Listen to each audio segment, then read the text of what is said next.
as well as Jeff Cowan, who is our Public Information Officer.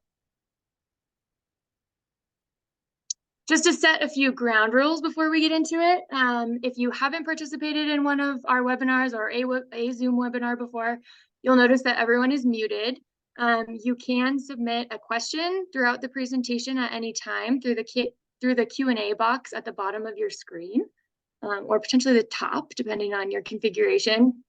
And we will leave a bit of time at the end to answer as many questions as we can. Jeff might summarize those for us, but he'll do his best to answer the questions that we get. And then last, if you know someone who wanted to tune in tonight but wasn't able to, we are recording this webinar, and it will be posted on our website within the next couple of days, so they can always get that information. So before we get into it, we wanted to get an idea of who is in the virtual room. So we are going to ask you which of the following best describes you. Are you a full-time resident, seasonal resident, visitor, or commuter?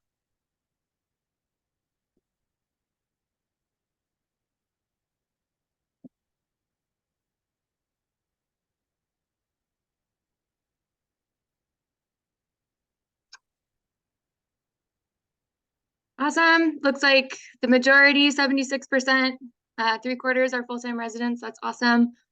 Love to see you guys tuning in. Cool.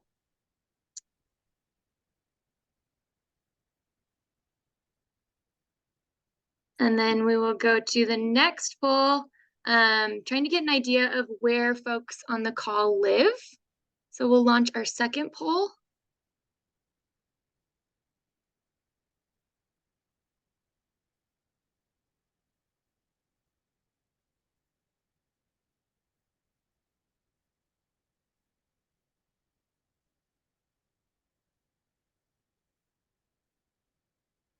Awesome, a lot of North Shore and South Shore folks to be expected. A few from the West Shore, not too many from the East Shore. Great, well, thank you for tuning in, we appreciate it. All right, and with that, I will hand it over to my colleague, Karen Fink. Thanks, Alyssa. Hello, everybody. Thank you so much for joining us and for taking time out of your evening to attend this webinar. I'm just going to give a little bit of background, and then I'm going to turn it back over to Alyssa. So, like many communities in the country, Tahoe is suffering from a crisis of affordability. And one example of this you can see in the slides. One way we're experiencing this in Tahoe is that median home size over the past 50 years has approximately doubled. And, along with that, the cost to live in Tahoe has increased dramatically as well. So we know that many in our community are not able to afford housing. And when people can't live here, we not only lose our community, but we also get further from meeting regional plan goals and our environmental thresholds. So, next slide, please. As many folks know, TRPA has a very unique bi-state compact that sets limits on development, and it also gives TRPA the mandate to achieve environmental standards while allowing for orderly growth and development. So affordable and workforce housing is actually called out in our regional plan goals and policies as part of that orderly development.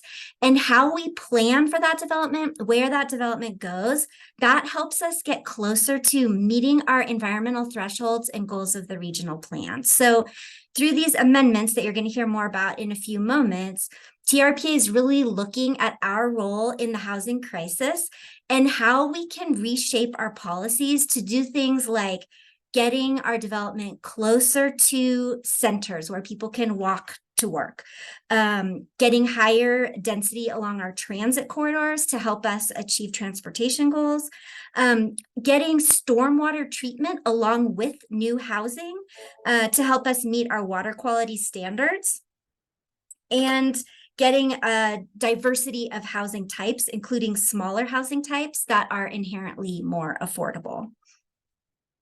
So next slide, please. We're currently in phase 2 of 3 phases of housing actions that are part of TRPA's Tahoe Living Strategic Initiative. And in 2021, we made changes to allow accessory dwelling units on smaller lots, to encourage old motels to redevelop and convert to long-term housing. And now this current phase that we're in, phase 2, is focusing on making it more financially feasible to build deed-restricted units from our bonus unit pool. So you'll hear more about that. And really what we're trying to do is to level the playing field so that builders can actually build these types of units. And then in phase 3, we'll take a comprehensive look at some of our longstanding policies, like our growth management system, to achieve more equitable outcomes. And I mentioned that we have those growth caps. In phase 3, we really want to look at how can we make sure that as much of that remaining residential development as possible is used for housing that meets the goals of our local community and helps us to meet our environmental thresholds. So with that, I'll turn it back over to Alyssa. Thank you. So as Karen mentioned, we do have growth caps in the basin. TRPA does have a very unique compact. We're a unique agency, unlike really any other in the country, and we have requirements that for every unit that gets developed, or every new unit that gets built, you have to get that right to develop, and that is sort of in line with the overall growth caps that were approved under our 2012 regional plan. So that is the last time we updated our regional plan, was back in 2012. And there's kind of 3 important numbers on this slide that I want to bring your attention to. The first is that 50,000 number. That is the total number of residential units that are allowed under our growth caps, the majority of which has already been developed. So as it stands right now, there's only about 3,500 remaining residential units that can be built under our current growth caps.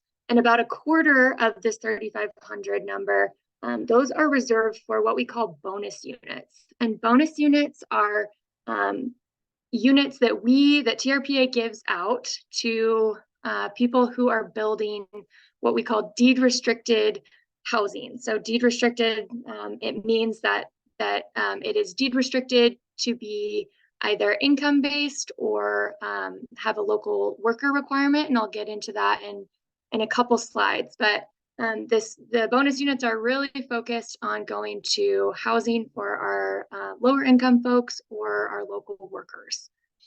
I want to note that these growth caps have been in place again since 2012, and they are not changing with this proposal. We are really focused on trying to get the remaining residential development that we have available to us close to our town centers, because we do get, as Karen just mentioned, a lot of those water quality, transportation, and housing benefits altogether. And the way that we do that is looking at what we call our development standards. And so when we say development standards, we're really talking about coverage, height, and density. Those are development standards that TRPA sets. And then the local jurisdiction, depending on what area of the lake you live in, the local jurisdictions will set parking and setback standards. And one of the ways that we have found that we can get sort of that more concentrated development in and near our town center, so not everywhere in the basin, but in these specific areas, is looking at changes to our development standards. And so we have found that many other peer communities have made changes to their development standards, like coverage, height, density, parking, and they have been successful, especially in areas that are similar to ours. The question that we've been asking over the past few months is, if we allow higher density, for example, how does that influence the overall cost to build? And in the last year, we've been doing some analysis that helps to answer those questions. We've been working with a third-party consultant who did an analysis, and they found that making changes to density, height, and coverage and parking, found that you can reduce rents by nearly 40%. So this is a pretty big change that doesn't require large public subsidies to be spent on building more housing. So really, all of this goes to show that by making these changes to our development standards, we can produce units at a lower cost that will then be more affordable to the occupant. Again, this proposal that we'll go through in the next few slides does only apply to the 946 bonus units that remain, and those bonus units are deed restricted. So that means that TRPA puts a restriction on the title of the property that that says that the property is deed restricted to one of these three categories that TRPA has. So the first two, affordable and moderate, are income based, and they again are based on where in the basin you are. But the household income has to be lower than what is shown on this slide, depending on the jurisdiction that the home is in. Recently, in the past, since 2018, we've developed a new category of deed restriction that we call achievable. And this is really focused on our workforce. So there is no income requirement associated with that, with the achievable deed restriction, but there is a local worker requirement. So at least one person within the household has to work at least 30 hours per week within the Tahoe Basin. And so again, these units that TRPA gives out to be developed, they are deed restricted to one of these categories.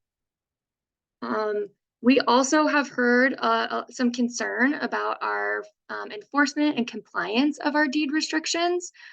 Since 2018, we've really been ramping up our enforcement of these deed restrictions to make sure that whoever is living in these units are abiding by the requirements in the applicable deed restriction. And in the past few months, we've really been, with this proposal, we've really been expanding our enforcement capacity. So recently we've hired a third-party consultant to complete the compliance for us and make sure that these units are being used as they're supposed to be. The third-party consultant will also help us just improve the overall compliance system. We're also expanding internal capacity within TRPA. We're currently recruiting for 2 new positions, and part of those job descriptions will be going towards monitoring and enforcing our deed restrictions. And then last, the proposal does include ongoing funding to support enforcement. So we will have funding coming in that will help us to make sure that these are being used appropriately. And so with that, I want to get into the proposal, which is probably what most of you are here to learn about today. So we are proposing changes in 2 distinct locations of the basin. So again, this is not everywhere in the basin. It is in 2 specific locations. The first of which is in our town center. So this map is showing the town center boundaries on the North Shore. And again, our town centers, as Karen mentioned, these are areas that are walking distance to shops, restaurants, grocery stores. Oftentimes they have bike paths and other bike infrastructure and transit. And we're really trying to incentivize growth in our town centers because oftentimes people can actually live in these areas without having to drive their car everywhere. And then here's that same map for the South Shore. So within these areas, we are proposing to allow 4 changes. The first would be allowing 9 additional feet of height. So right now in town centers, we allow up to 56 feet, which is 4 stories. We're proposing for deed restricted housing that would be, they could go up to 65 feet, which is 5 stories. That's an additional 9 feet of height for deed restricted housing. Right now, we allow coverage up to 70% in town centers. We are proposing that deed restricted developments could go over that 70% threshold as long as they are meeting our water quality standards through putting in or by putting in green stormwater infrastructure. We are proposing to remove density maximums for deed restricted units. And so whoever is building a development could fit more smaller units within that same building footprint. Again, our density requirements right now are relatively low for areas, for urban areas, and they actually incentivize larger units. So by allowing a little higher density, you can actually get more smaller units that end up being more affordable. And then last, we are proposing to reduce parking requirements, again, just within town centers, to 0.75 spaces per unit on average. So for a studio or one bedroom, the local jurisdiction say you have to have a half a space. And so for a 10-unit development, there could be 5 parking spaces. But a 2-bedroom unit or 2+ bedroom unit could have 1 space per unit. We are working through this proposal too. I want to note this is part of our public outreach process. We are still collecting input, and we would love to hear your thoughts through this webinar. And then we have a number of other input opportunities coming up as well that I'll get to in a few slides. So the other area that we are talking about changes for is within what we call our areas zoned for multifamily. These areas, we already allow multifamily. They actually have, these areas are where a lot of our de facto affordable housing exists. And we really want to encourage smaller scale multifamily like duplexes, triplexes, and fourplexes to be built in these areas. They're, again, oftentimes pretty close to our town centers. And so we really want to, encourage growth, more residential growth in these areas. And then here is the same map. It's the area shown in light orange for the South Shore. And so within these areas, we are proposing more flexibility with roof pitch. So right now, TRPA has pretty strict standards for height that's dependent on the slope of the parcel that you're building on, as well as the roof pitch. And so this is really encouraging like steep roofs. And we know that steep roofs we end up with a lot of living space that is unusable, as well as just energy efficiency in having to heat a large attic that you're not actually using. And so this proposal would allow more flexibility with roof pitch, again, for deed restricted housing only. We are proposing to allow up to 70% coverage in these areas. Right now, we allow between 30 and 50% coverage. And we're seeing that affordable and workforce housing really needs just a little bit more coverage to be able to make it work financially. So we are proposing up to 70% coverage. Again, we are proposing to remove density requirements within these areas to encourage smaller size, more affordable units. And we're looking at transition areas between our town centers and our multifamily areas where we can, continue to incentivize growth and make sure that these changes are transitioning well between town centers and multifamily. So that is kind of a high level overview of the changes that are coming forward this fall. With that, I would like to launch another poll asking, are you okay with taller and denser buildings in and near town centers if it meant that there were more affordable housing options? I know that this could be kind of a loaded question, but we'd just love to hear your feedback on it so far.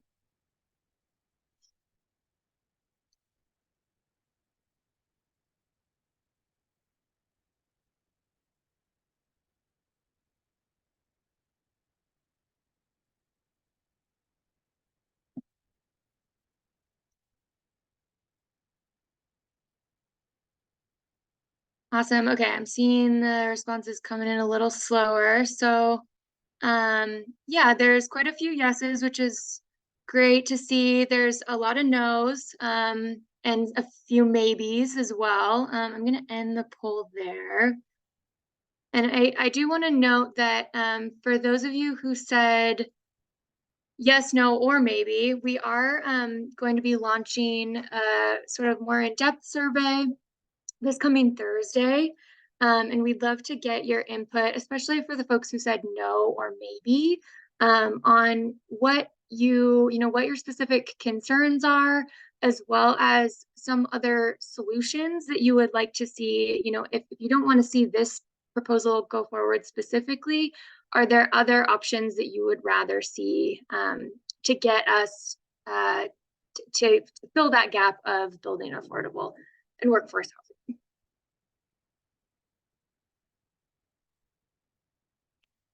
So to quickly touch on how this will be implemented, some of you may be aware that TRPA delegates a lot of authority to our local jurisdiction partners. And this includes usually height and density allowances. And so, like for example, in the city and up in Placer County, they have local area plans that determine how much height and density is allowed in certain areas, because there is a regional need for affordable and workforce housing, and that is not just specific to one jurisdiction. It is regional in nature. These changes, as they're proposed, would take effect regionally through changes to our code of ordinances, so changes to our regulation, and those would go into effect within 60 days of a governing board approval. So I'll talk about the schedule on the next slide, but these changes would essentially, they are specifically for deed restricted housing, 100% deed restricted housing, and they would supersede the standards, the height and density standards that are included in the local jurisdictions area plans.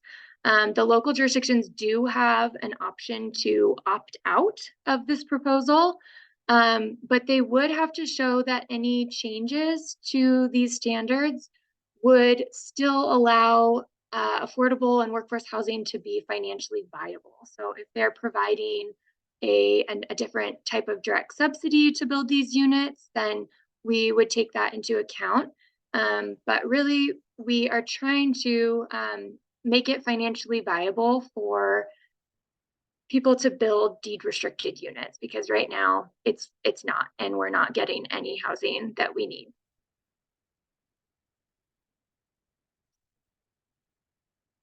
As I mentioned, we are going through the input process right now. We are we'll be presenting an informational update to our regional plan implementation committee next Wednesday.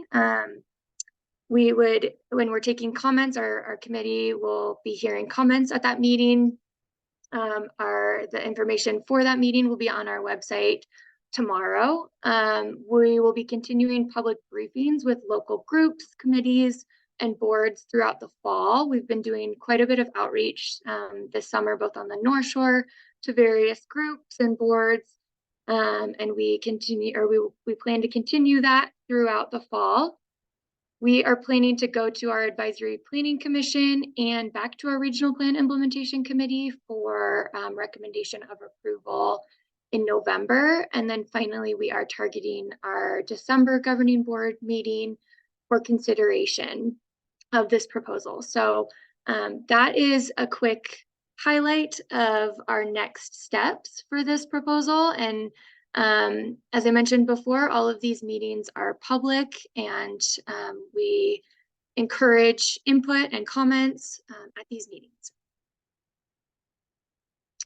So with that, I will open it up to questions. I also want to note that you can email housing@trpa.gov to join our housing e-news list.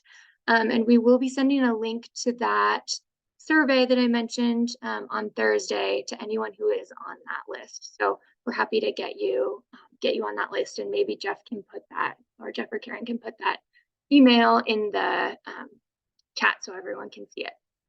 So with that, Jeff, I will turn it over to you to facilitate some of the Q&A. Thank you very much. So lots of good questions coming in. I think there's a few that I'll try and combine, but one of the first ones is it reasonable to assume that actually all 3,525 remaining units should be deed restricted to meet realistic affordability goals? Is the 956 units viable at all? And I think that this is something that we'll be working on in the future. Yeah, maybe I can start with that question, and Karen, if you want to chime in. So the 956 units, yes, I think that those are viable. We have had more bonus units in the past, and they have been used. Some of you may be familiar with the Sugar Pine development that's being built right now in the South Shore. That development is about 240 units over the next few years. And all of those are deed restricted to the affordable level, and all of those units are receiving bonus units. So we are seeing our bonus units, being used right now, but we are also seeing that, they're not being used very quickly. And so we are, again, proposing these changes for deed restricted units. And we do feel like the changes, we've been working with quite a few stakeholders that are involved in this work, and we feel like these changes will help get those bonus units out the door at a reduced cost. And Karen, I don't know if you want to. Yeah, I can chime in on the first part of that question. Is it reasonable to assume that all of the remaining approximately 3,500 residential units would be deed restricted to meet affordability goals? And I do just want to note that there's been a variety of regional housing needs assessments to kind of identify what that overall housing need is for the basin, and it's over 5,000 units.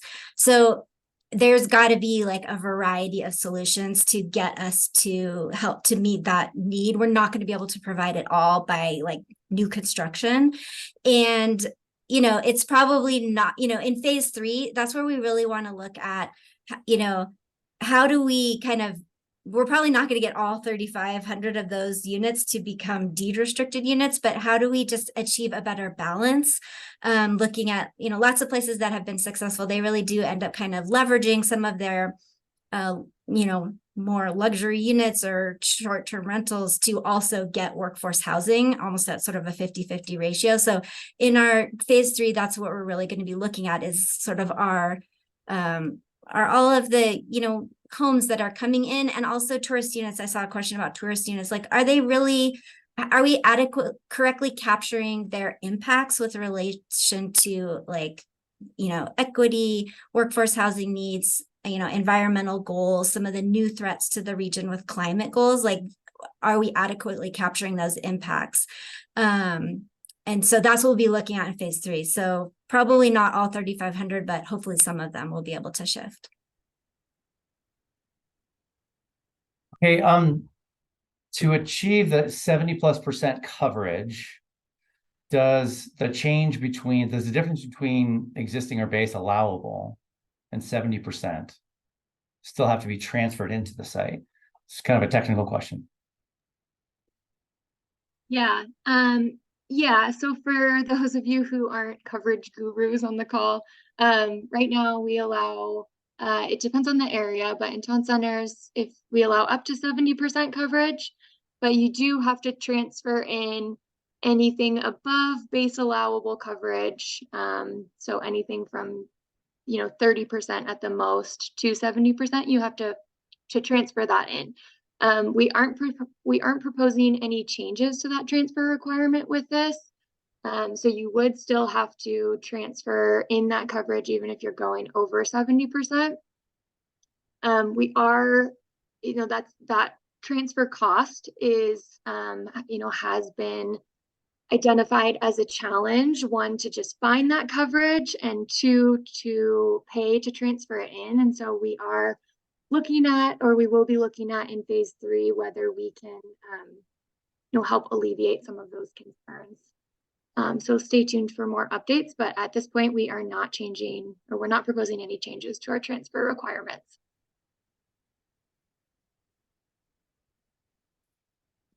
We've had a number of questions about deed restrictions and enforcement.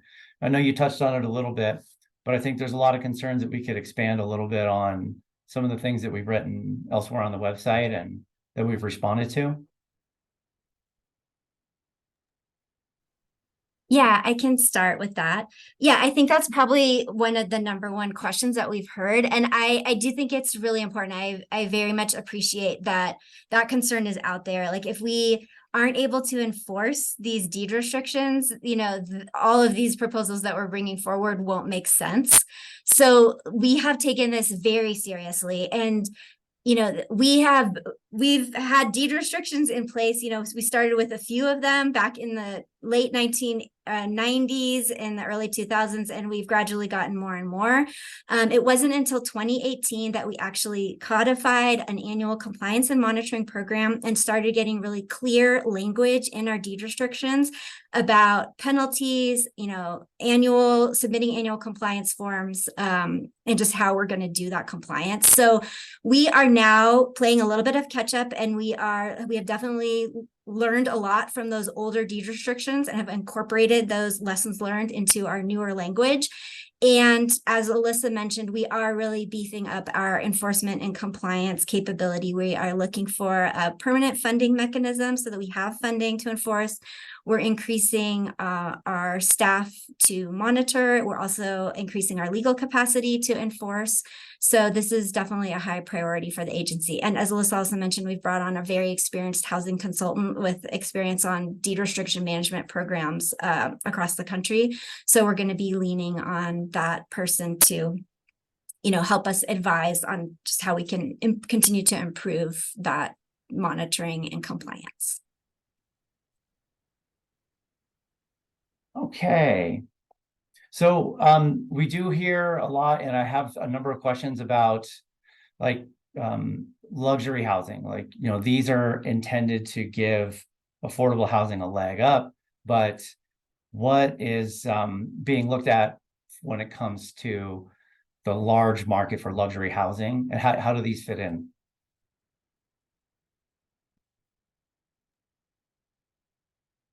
Yeah. So because this proposal would only apply to deed restricted housing, and I'm seeing a few comments and questions about our achievable definition, our achievable deed restriction specifically, and that there is no income cap with that. And that's a great question. So we used to have an income cap with our achievable definition, and we were actually finding that it was too high in some cases, it was too low in some cases to actually fit the local worker requirement. Some people in our community make a lot of money, and they work within the basin, making a good salary, and they're still not able to afford housing. And so with the achievable definition, we have changed it to have the local worker requirement.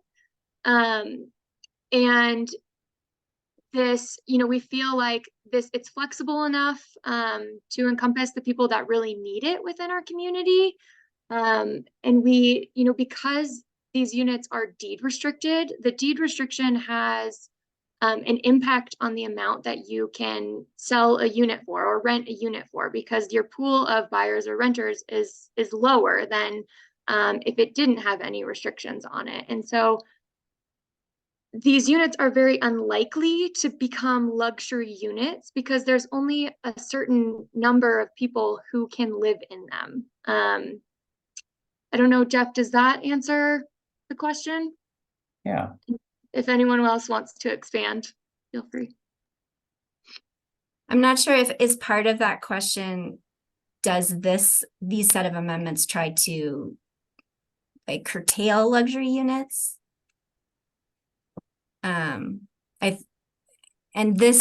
This set of amendments, this phase 2, does not do that. Phase 3, I don't know that it will, the goal of phase 3 is not necessarily to curtail luxury units, like it's probably part of our economy, but it is to make sure that we are correctly kind of assessing the impacts of our units, and looking at potentially things like, should those units be contributing more to affordable and workforce housing? So, and I let, one of the questioners, one of the attendees, Jim Lyon, he posted a number of questions all in a row that I put there for everyone to see. So they're great questions. We've addressed a few of them here and there, but a lot of them hit on other comments and questions that we're seeing. How does this amendment play with the Placer Tahoe Basin area plan that's under revision? We have a lot of North Shore folks on the call. Did you guys want to talk about what kind of like next steps with area plans are? Yeah, so as I am aware, Placer has removed the height increase for or in their, they were proposing to increase height in their area plan. And they are no longer planning to do so, as it's my understanding. That was for not specific, that was for all development, not specifically deed restricted housing.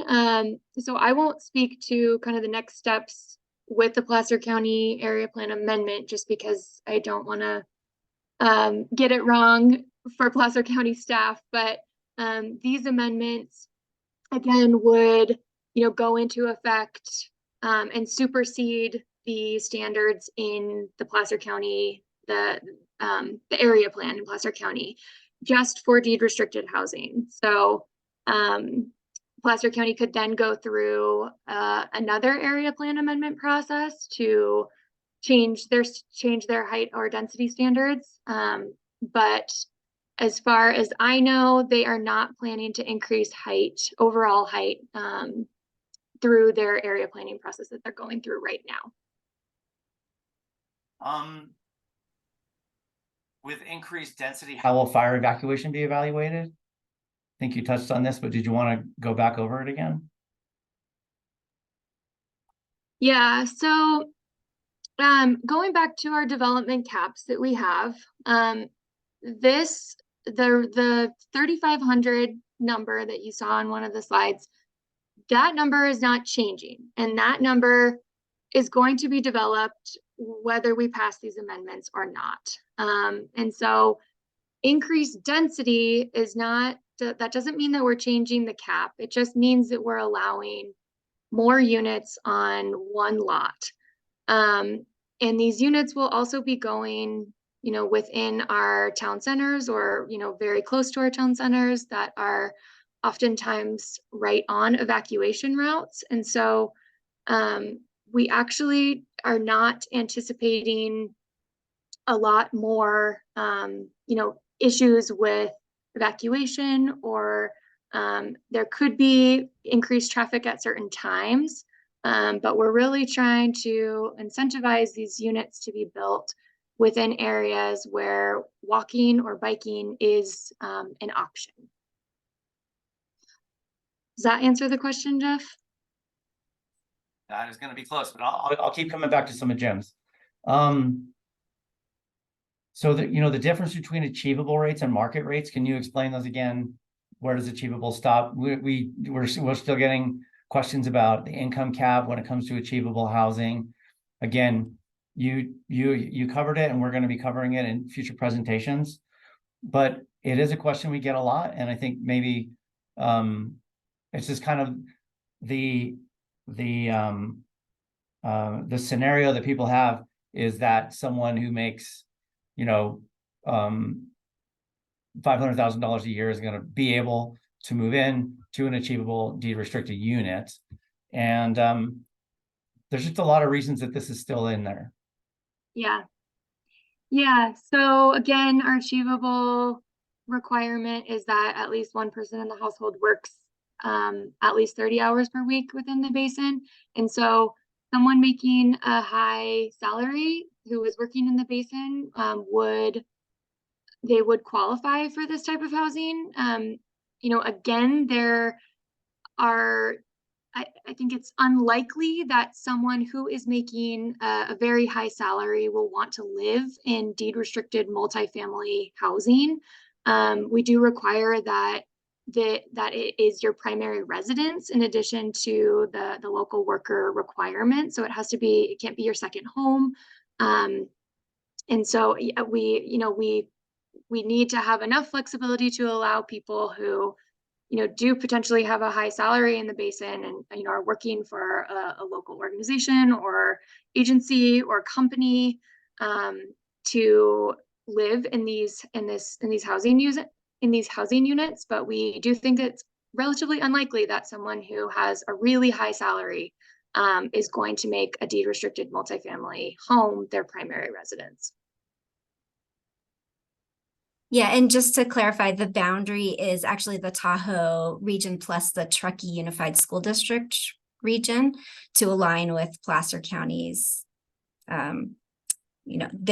have a very similar workforce related deed restriction. And also there's a lot of people that do, commute back and forth from those two areas. Great.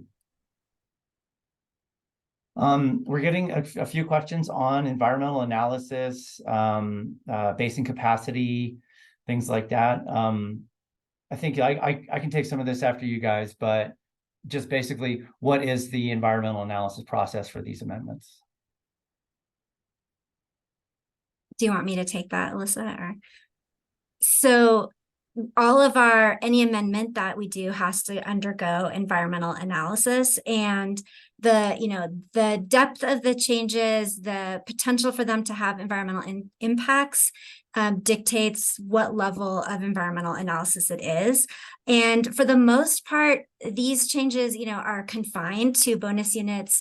As Alyssa mentioned, the overall growth caps are not changing. So some of the major impacts that we analyzed through an environmental impact statement in our 2012 regional plan, those are not changing. And many of these are actually pretty similar to other amendments that we've made before. For instance, we've allowed additional height for individual deed restricted projects before. We've allowed additional coverage, additional density. So we've done a lot of that analysis before, and much of that is already in the 2012 regional plan environmental impact statement. So we've prepared an initial environmental checklist. That checklist could trigger a more detailed environmental document. So far, we've actually modified this proposal a little bit because there were, I saw a question about, or there was the question about coverage and transferring in, whether you still need to transfer in coverage. That's something that we had to scale back a little bit based on the analysis that we were showing from our initial environmental checklist. So right now, the environmental document is an initial environmental checklist. Once we're confident that we've gotten kind of the final direction from our governing board committees on what this code should be, we're going to finalize it and we will release the environmental document, the IEC. And I think the only thing I was going to add is because we've had questions about cumulative analysis, Mm-hmm. and that the thresholds, TRPA has 10 environmental threshold carrying capacities that we are mandated to meet and maintain through any of our policies and conservation programs. So those are measured every 4 years, and the next threshold evaluation is coming up throughout the end of this year and into next year. And then those kind of are the cumulative impact analyses for the region, but also amendments like these and large scale projects have to be compared, to what their impact could be on those thresholds. So all of that is always part of a process, and it's publicly available and public reviewed things. If you keep an eye on our e-news, then you'll stay up to date as we get through the next threshold evaluation process.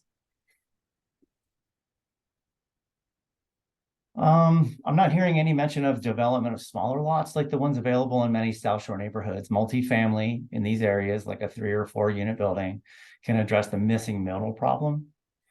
The deed restriction units in the city of South Lake Tahoe centers, in the town centers, can mostly only be built by bigger developers. I think that question is toward the multifamily Yeah. amendments, outside of town centers? Yeah. Yeah. So one of the kind of key goals with this code change is to allow higher density in our multifamily areas. And this is because often, with our density standards, we allow up to 15 units per acre as the maximum, depending on the specific location. Sometimes it's less, and oftentimes it's about 8 units per acre. But on smaller lots, like say for instance, a 6,000 square foot lot, even if the area that you're in allows for multifamily, you can't actually get more than 1 unit because our density standards at 15 units per acre are too low to allow more than 1 unit. So what we are proposing to do with this amendment is to allow higher density in these areas. So it really would support building duplexes and triplexes, fourplexes, depending on the lot size. It's allowing more units to go on a lot, knowing that you're still going to have parking requirements. We're not proposing any changes to parking in our multifamily areas. You are still going to have height and coverage restrictions that, restrict the overall building footprint. Granted, we are making changes to the coverage and height allowances in these areas as well, but they will still exist. But again, we really do want to incentivize deed restricted multifamily units as well as ADUs. So some of these changes would apply, specifically the coverage changes would apply to building deed restricted ADUs. So that's another way to sort of get at our affordable housing challenges. That's great. We'll take a couple more questions. I have Leah Kaufman, the density and height overrides applying to projects outside of town centers with the same limited parking would have a set of impacts to neighborhoods. How is that being addressed? And we got another question about step down transition areas between duplex and triplex, the multifamily duplex and triplex areas to the town center heights. Yeah, so wait, can you say the first question again? Sorry, Jeff. The density and height overrides applying to projects outside of town centers with the same limited parking would have a set of impacts to neighborhoods. How are those going to be addressed?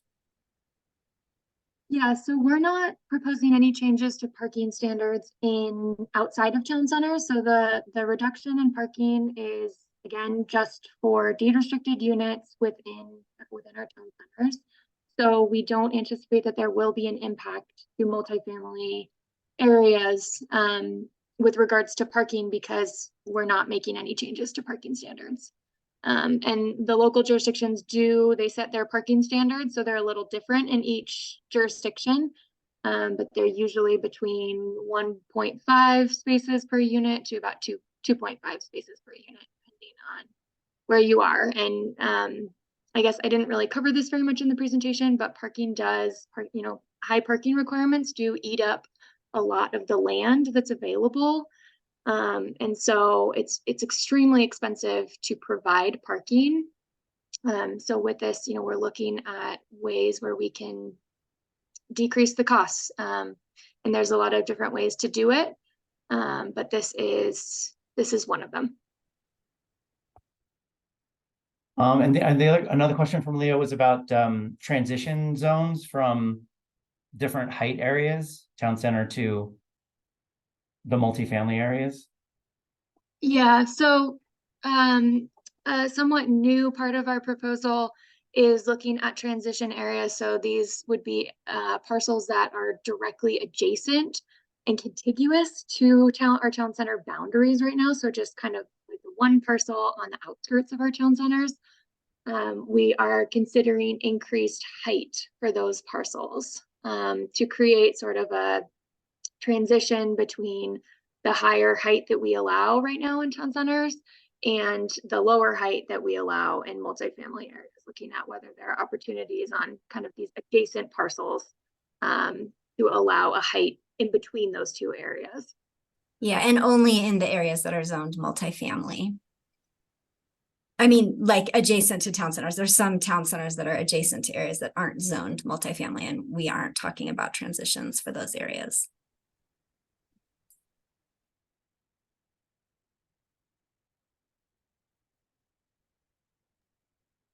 Okay, I saw a question earlier. We were gonna wrap on. Yeah, Jeff, actually, there's one question in the chat that I was Mhm. hoping to answer. It's about most of your local workers will need a 2 to 3 bedroom house. And the high rents that are being charged right now motivate them to go to Carson City or Reno to live and commute. Smaller units or higher prices will not be effective. Most local workers will need their own cars to work here. Those are all good points. I think we have done a variety of housing needs assessments throughout the region that sort of identified that we really need a diversity of housing types. It's not just 2 and 3 bedrooms. It's also a lot of studios and 1 bedrooms. We need housing at kind of the full spectrum. And we know that a lot of our local workers, they do need their cars. We also have gotten a lot of feedback that people don't need cars. So I think we're not saying that you can't build parking and you have to build studio units, but we are saying that there is a gap, and that there aren't a lot of opportunities for living in smaller units that are inherently more affordable. You know, some people might be willing to live in a smaller unit if they can afford it, rather than having to move to Carson City or Reno or outside of the basin and commute in. So these amendments really are looking at trying to encourage a diversity of housing types and not getting too hung up on trying to identify what our local workers, the exact type of housing that they need. Okay, it's great. Do you guys see any other questions you wanted to answer? I was just looking through, we did get over 80, like 90 questions. So just trying to look Yeah. through some of them. Yeah, and we've gotten questions if we're going to be able to collect all these questions and answers and post them, and we will do our best for sure. This has been very useful. And of course, and I'm just kind of putting a couple of responses out there about we're hearing a lot of feedback on these things, and we've incorporated most of the feedback within the parameters of what the governing board, has kind of like set us to do. But your continued input is really important. The process is still not done. We have regional plan implementation committee coming up, and then we'll have continual public hearings throughout the next couple of months that we encourage you guys to get involved in as well, to keep providing that feedback. Yeah, and I was just looking at the questions, and I am seeing that there's still a lot of questions about the achievable housing. And I know that people are, like Alyssa addressed, that there's a concern that these are just can be used for really high paid people. I would really encourage you, we are, as Jeff just said, we're open to changes. Please send us the specific language that concerns you. And we can look at that, and we can even discuss it, directly with our board or with our Tahoe Living Working Group. Like we have worked through the language pretty carefully. And as Alyssa mentioned, we're trying to provide that flexibility that is needed. But if there's something that you see that really is a loophole, like we definitely want to look at that language, but send us the specific language. That would be great.